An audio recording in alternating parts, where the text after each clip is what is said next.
It was an unusually quiet morning in Pine Creek, a sleepy little town nestled between the thick woodlands and rolling hills of northern Oregon, where life moved at a leisurely pace, and the most exciting thing most folks saw was a squirrel raid on a bird feeder. But on this particular morning, everything would change when a woman named Clara Whitmore, a retired forest ranger known in town for her sharp instincts and no-nonsense attitude, took her usual morning walk along the gravel path that curved behind her rustic cabin near the edge of the forest. Clara loved these walks. They brought her peace, reminded her of her years of service in the wild, and gave her a chance to connect with nature. But on this morning, something odd caught her eye. Something moving strangely along the opposite edge of the tree line. Something with spots and long legs. Something dragging a heavy, worn-looking canvas bag clenched tightly in its jaws. And as she squinted to get a better look, her heart skipped a beat. It was a bobcat, majestic and muscular with sleek golden fur speckled in black rosettes, gracefully slinking across the narrow path, completely ignoring her presence, focused entirely on its prize. Clara knew bobcats were elusive and rarely ventured so close to human homes, and the fact that it was carrying a clearly man-made object made her instincts kick in. Something wasn't right, and she needed to find out what was going on. Carefully, she followed at a distance, silent as the morning breeze, watching the creature weave between trees and thick underbrush until it reached a small, hidden clearing behind a fallen log, where it dropped the bag and sniffed it as if checking to ensure its contents were still there. Then, in an instant, it darted into the trees, perhaps sensing Clara's quiet approach, or simply satisfied that it had completed its strange task.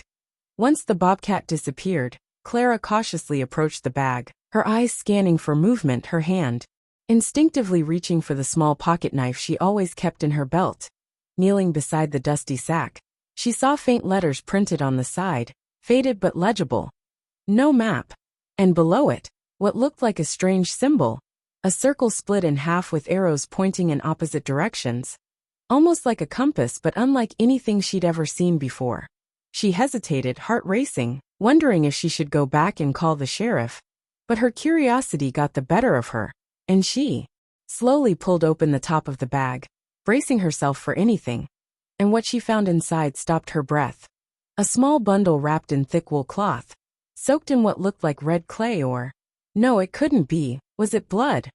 With trembling hands she unwrapped it layer by layer until the final fold revealed what looked like a sealed glass jar, inside of which floated a tiny, perfectly preserved creature.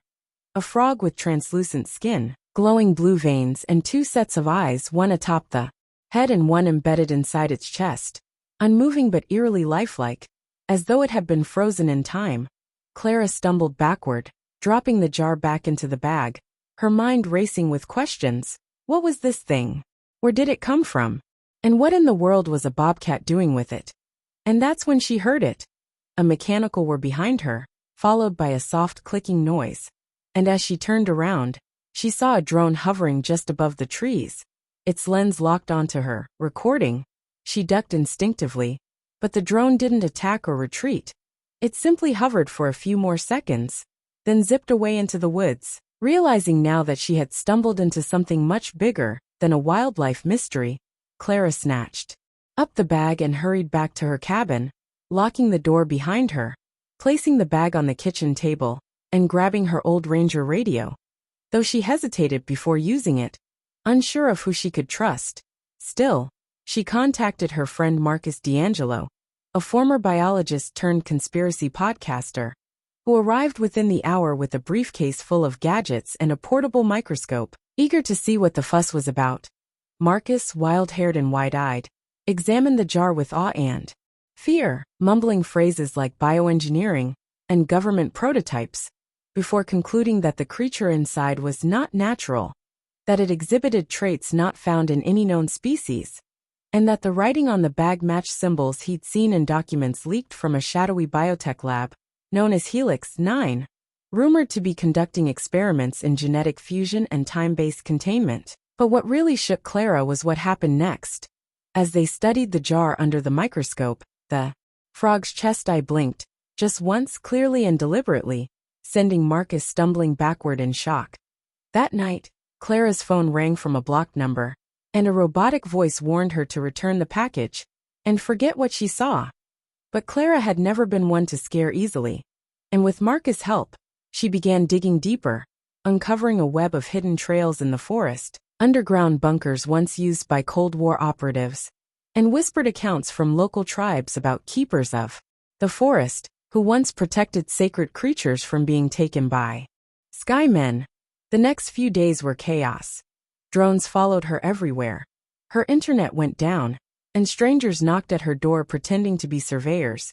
But nothing would stop her from unraveling the truth, especially after Marcus disappeared during a hike, leaving behind only his broken glasses and a trail of strange, triangular footprints leading into the woods. Clara knew she had no choice but to go into the forest herself, bringing only the bag, a flashlight, and her ranger's instinct.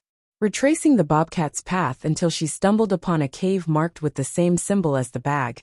Inside, lit by faint blue moss, she found machines embedded in the stone, humming faintly, and walls covered in drawings depicting animals, stars, and portals, as if this place had been watching the earth for centuries. In the center of the cave, she found a second jar, identical to the first, this one containing a small bird with metallic feathers and a missing beak. And then she heard a growl behind her, but it wasn't the Bobcat. It was larger, slower, and when she turned, she came face to face with a massive creature, almost feline but with scales running down its back and glowing eyes that didn't blink. She stood frozen, unsure if it would attack, but instead it sniffed the bag, then gently nudged it toward the center of the cave, as though returning it to where it belonged. Clara stepped back, understanding now that the Bobcat hadn't stolen the bag. It had been trying to return it, to correct something that had gone wrong, maybe even save something. The creature growled softly, turned its back, and disappeared into the shadows, and Clara, tears in her eyes and heart thudding with awe, placed the bag down and whispered a promise to protect this place, no matter what. By the time she emerged from the cave, the forest felt quieter, more at peace, as if it had acknowledged her presence. And though she never saw the Bobcat again, she often felt its presence near the edge of the trees, watching, guarding. And as the months passed, Clara became a silent guardian of the woods, using her knowledge and quiet strength to keep the secrets safe. Knowing the truth could destroy more than it could save, but also trusting that nature had chosen her for a reason. Sometimes, when the wind blew just right, she could hear a soft purring in the distance, and every now and then, a stranger would arrive in Pine Creek asking odd questions, or claiming to be looking for a lost pet.